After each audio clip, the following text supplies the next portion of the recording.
Hello everyone, it's Annie, and today I'm here with my 2021 final stats video. So I'm very excited about this. You all know I love stats. So I have my GoodReads stats up, and I also have my reading spreadsheet that I tracked all of my reading this year, last year actually. So I'm going to show you those. So let's go. Okay, so here we have my GoodReads stats. 2021, I did read 234 books. Yeah, that's a lot more than I expected. So let's see the breakdown here. Okay, so I read a ton of 5-star books, more than any other star, which I'm so happy about. I only had one star, which is great. I feel like I'm really starting to learn about what I like and like what books are the right fits for me, and like I'm definitely becoming more comfortable DNFing books that I don't like. None of my DNFs are here. So let's see the breakdown of everything I read. Okay, so I read 76,000 pages. I do read a lot of audiobooks, so it wasn't all physical, but yeah. Okay, so the longest book I read was Priory of the Orange Tree, which is no surprise. It is very long. And the shortest book was the Dead Gin in Cairo short story, which is great. The average length is a bit more than 2020. I guess I'm just getting more comfortable reading longer books. The most popular was Sense and Sensibility, and the least popular was The Distant Sunflower Fields, which is a great memoir by a Chinese author. It's a memoir in translation, and I really highly recommend her writing. And my average rating was higher than last year's. It is a 4.0, which is pretty good, I think. I'm pretty proud of myself for that. Highest rated on Goodreads is Jade Legacy, not a surprise. My first review of the year, Blue Bear Woman, is amazing. It is a translated work by a First Nations woman and is translated from French because she lives in Quebec.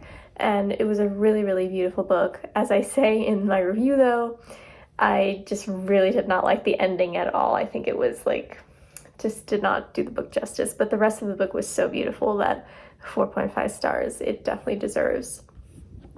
So let's see all of this. I love looking at all of these books. Last Night at the Telegraph Club, oh, so good. So good. All of these wintry books. Oh yes.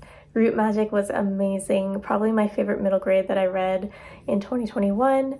I definitely highly recommend Eat the Buddha as well. Very interesting nonfiction about Tibet and the issues there.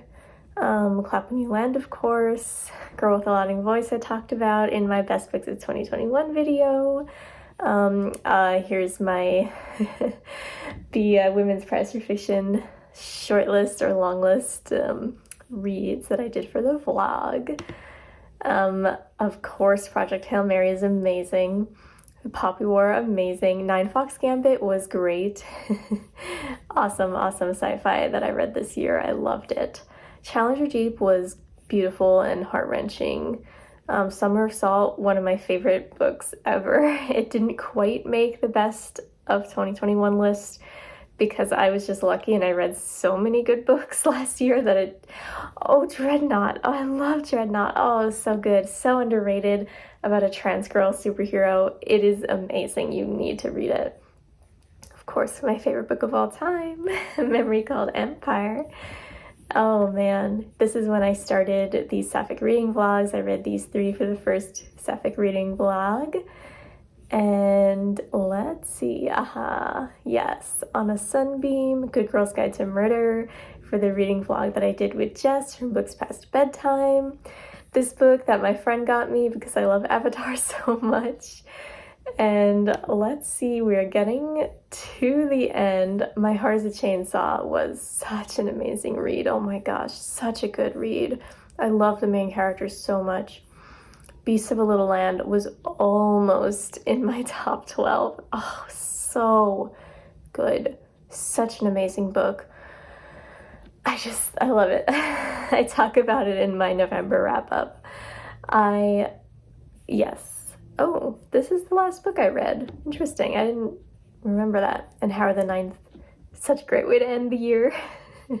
So my last review was of Synopticon, the short story collection, which I gave 4 stars. I really enjoyed it. Definitely interesting from a translation point of view, but some of the stories were kind of uncomfortable. So yeah.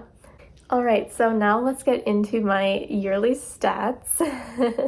So you can see the books per month. My best reading month was November with 26, but in the beginning of the year especially, I read a lot.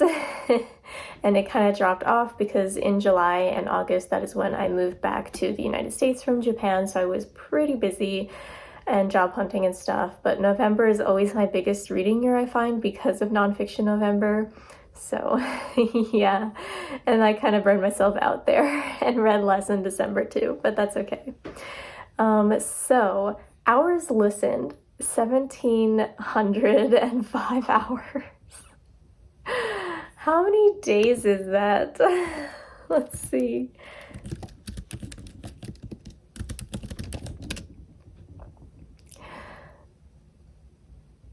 What? That can't be right. Okay, I'm gonna close this tab and pretend we didn't see that. Okay. All right, let's move on. Oh my God, I don't have a life. Okay, so the genre. I read mostly fantasy, which is interesting. That was my biggest genre, fantasy, with 54. Then we have nonfiction with 41, which is not a surprise. And I thought that my sci-fi would be more, but I did read 37, so that's not bad in the grand scheme of things. Historical is 26. I do like historical. Contemporary, I am surprised because I always say that I'm not like a contemporary reader, but apparently I am. I think I also label like litfic as contemporary on this spreadsheet because there's no litfic genre on here. So okay, so here's the rating breakdown: 69 5 stars. And I mean, look at this. I am so proud of myself.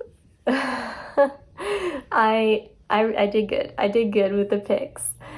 So here we have format. I do obviously read a lot of audiobooks. Ebooks, which are mostly from NetGalley. And then physical, towards the end, after I moved back here, I ended up reading a lot more physical books, which is fun. And the audience, mostly adults, 60% of adult books, 31% YA, and 8% middle grade. Okay, interesting. Wow, I read 20 middle grade books. That's way more than I thought I did. That's very interesting. I have discovered like a love for middle grade, especially historical fiction middle grade, so I'm definitely wanting to continue that this year.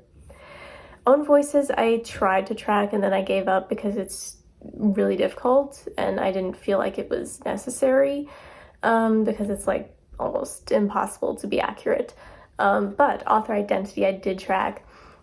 81% female, no surprise there. 16% male, and I do really want to focus on reading more non-binary authors in 2022, so that is definitely a goal for me. Books, the author race, I'm pretty happy with how this turned out. 43% white, 29% Asian, 17% black, and I could have done way better with other groups, but that is a goal for 2022. I'm working on it.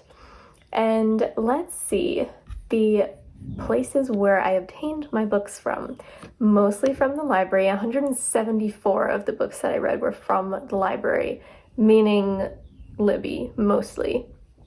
And then some of them were from the publisher, which means NetGalley. And I also got a couple of free trials from Audible. So I did that, and Scribd, and I did end up buying some books after I moved back home to America. So that was fun. All right, interesting.